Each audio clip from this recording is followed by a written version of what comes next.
Terre d'errance, tome 1, Les ombres d'Adralia. Livre 1, chapitre 1er, Le dôme. La fraîcheur de l'aube blême d'Aloé commençait peu à peu à s'estomper. Elle laissait enfin place à une douce chaleur portée par la brise matinale qui remontait des grandes steppes de l'ouest. C'était le moment préféré de Tald, cet instant si unique où Zéphel, la source ardente, perçait le ciel de ses rayons incandescents.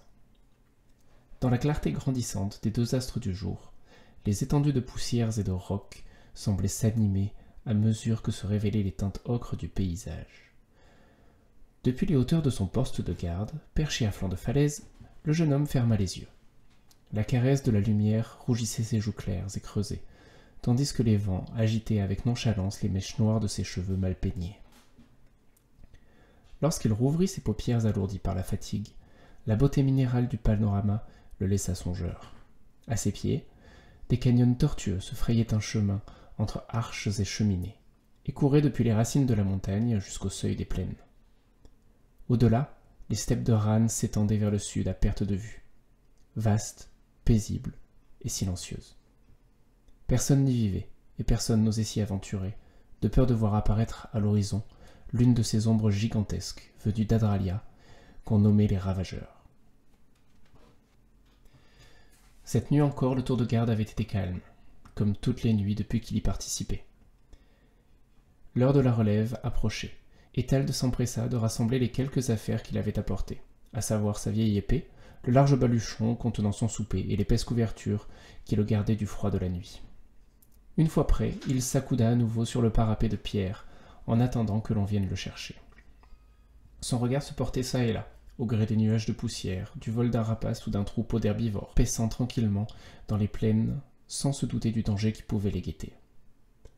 En les voyant ainsi, libres d'aller où bon leur semblait, Tald ne pouvait s'empêcher de se demander pourquoi lui et les siens restaient ainsi cachés. De mémoire, cela faisait presque 4 hexades que l'on n'avait pas vu de ravageurs aux abords du village, et le dernier à avoir été aperçu, rien de plus qu'une large tache noire à l'horizon, avait parcouru les steppes, sans même s'approcher des montagnes. Certes, le garçon avait entendu maintes fois les histoires et les rumeurs les concernant, mais celles-ci ne l'effrayaient plus. Du moins, plus autant qu'avant, lorsqu'il n'était encore qu'un enfant. On y dépeignait des créatures colossales, dont la bouche hideuse, flanquée de 2 défenses acérées, siégeait au centre d'une tête dépourvue d'œil. Elle parcourait sans relâche Eidaran, rasant les cités et réduisant en cendres les civilisations d'autrefois. Alors, les survivants n'avaient rien trouvé de mieux que de se cacher, dans l'espoir irréel que les ombres d'Adralia ne parviendraient jamais jusqu'aux portes de leur village, éparpillés un peu partout sur le grand continent. Un bruit de pas sortit Tald de ses pensées.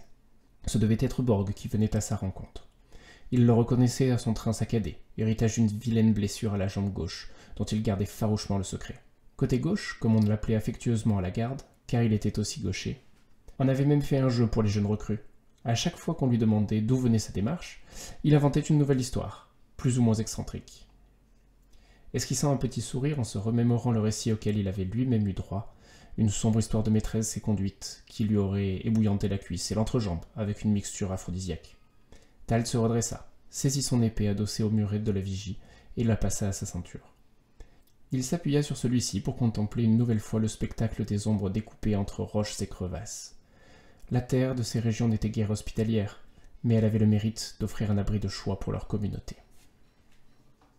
Zéphel entamait à peine sa course céleste lorsqu'une large silhouette s'extirpa du tunnel taillé à même la pierre qui s'ouvrait derrière le garçon. C'était bien Borg, un homme massif, un peu bourru mais toujours bienveillant et prêt à rendre service. Il avait évité bien des ennuis au jeune homme un jour où ce dernier avait été surpris à s'aventurer hors du village. C'était un vétéran de la garde d'Asharen. Pourtant, il portait toujours l'équipement des jeunes veilleurs, un casque, une épaulière unique et une épée courte. Était-ce pour motiver les nouveaux ou par simple indolence?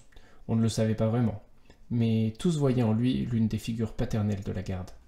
Avec sa barbe grisonnante et sa peau mate, stigmate des innombrables journées passées dans cette petite loge suspendue, il imposait le respect, tout en restant de bonne compagnie.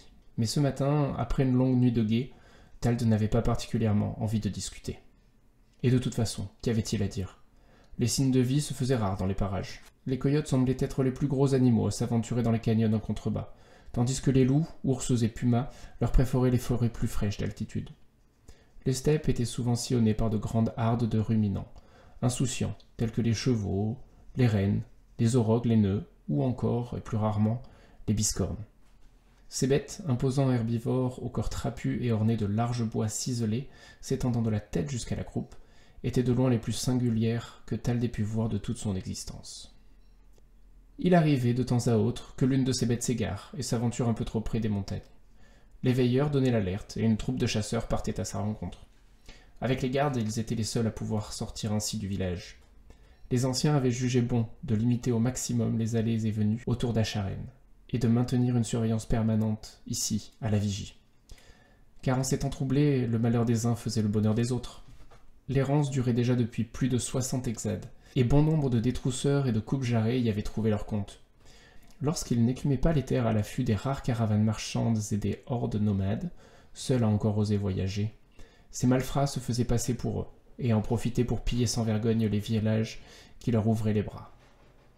Mais les hexades passant, les populations s'étaient de plus en plus refermées sur elles-mêmes, méprisant l'étranger et craignant l'extérieur. Ainsi, bien que paisibles et à l'abri des dangers rôdant par-delà leurs lourdes portes, les gens se contentaient de cette vie étrange, parfois écrasante et souvent ennuyeuse. C'est cela, entre autres, que Thald avait cherché à fuir, en venant se percher dans ce drôle de nichoir, à passer des nuits entières seul devant l'immensité d'un chaos sans fin. Lorsque Borg arriva à la hauteur du jeune homme, il posa sur son épaule une main leste, en lui conseillant d'allant se reposer.